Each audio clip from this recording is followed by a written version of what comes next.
worry so much, Malcolm.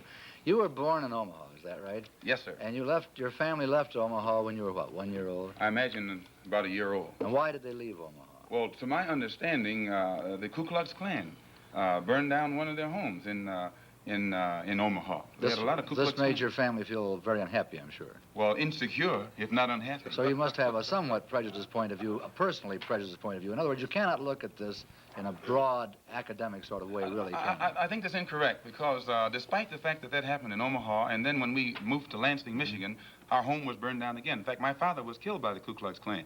And despite all of that, no one was more thoroughly integrated with whites than I. No one has lived more so in the society of whites than I. And it was only until I became a Muslim. Good afternoon. No matter what your point of view may be, there is significant in the growth in Chicago and across the United States, if not around the world, of a movement known as the Black Muslims, a movement which is popularly believed to preach a doctrine of hatred for the white race and the ultimate supremacy of the Negro race. The headquarters of the Muslim movement is here in Chicago in the 5300 block of South Greenwood, and its leader now is known as Elijah Muhammad. He's in residence here.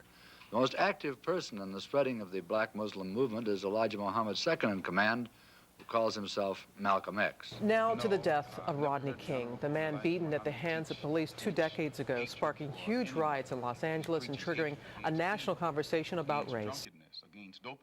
Rodney King, the guy that got beat by the police. What is your real name? Malcolm X. Is that your legal name? As far as I'm concerned, it's my legal name. Have you been to court to establish that you are? I didn't have to go to court to be called Murphy or Jones or Smith. Excuse me for answering you this way. That's if all right. a Chinese person were to say his name was Patrick Murphy, you would look at him like he's insane, because Murphy is an Irish name. I'm not guilty. A European name, or You're the name one that, who's guilty. has a Caucasian or white Lawmakers, the politicians, the Chinese Colombian yellow drug man, lords, and, all you has who nothing lobby to do against with making drugs legal, Murphy. just And like if you it did doesn't with look alcohol during the for a person Prohibition. who is yellow, You're the one or who's Chinese guilty. to be walking around named Murphy or Jones or I Johnson. mean, come on, let's kick or the Bunch ballistics or here. Powell, I think it Ain't would be no just as Uzis made in proper Harlem. for a black person, I or mean, so-called not one of us in here we're taught owns a by poppy Honorable field. Elijah Muhammad to walk This around thing with is these bigger than things. Nino Brown. And This is therefore, big he teaches us business. that during slavery, This is the American same way. slave master who owned us put his last name on us to denote that we were his property. So that when you see a Negro today who's named Johnson, if you go back in his history, you'll find that he was once his grandfather, or one of his forefathers was owned by a white man who was named Johnson. If his name is Bunch, his grandfather was owned by a white man that was named Bunch. Would you mind telling me what your father's last name was? My father didn't know his last name.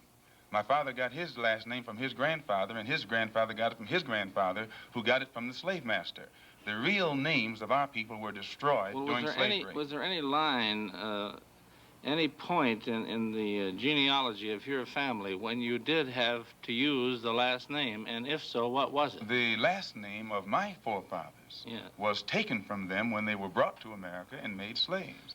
And then the name of the slave master was given, which we refuse. We reject that name today. You mean you won't even tell me what your father's supposed last name was or gifted last name was? I never acknowledge it whatsoever. Let me ask you about the status of Elijah Muhammad. First of all, is he ill? I spoke to him today. He is in better health than he has been. He's suffering from asthmatic bronchitis. Is that why he didn't attend your rally on last Tuesday? Yeah, the only reason that he didn't attend was his ill condition, and the weather here, especially on that particular day, was of such nature that it would have been almost insane for him to come. Well, now, did you hold that meeting last Tuesday because it coincided with the general election, the primary election?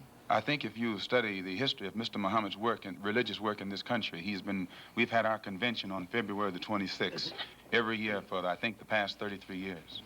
Well, now, while you don't care to discuss your former name or the name that the slave master gave to your antecedents, it is a matter of record that Muhammad's last name was Poole, Elijah Poole. No, that's the name that his slave master gave to his grandfather or great-grandfather, but that's not his name. Well, his mother and father thought when they called him Elijah Poole that that was his name. They didn't know any better. Well, I think that anyone who does say is not in a position to know, and anyone who knows wouldn't say.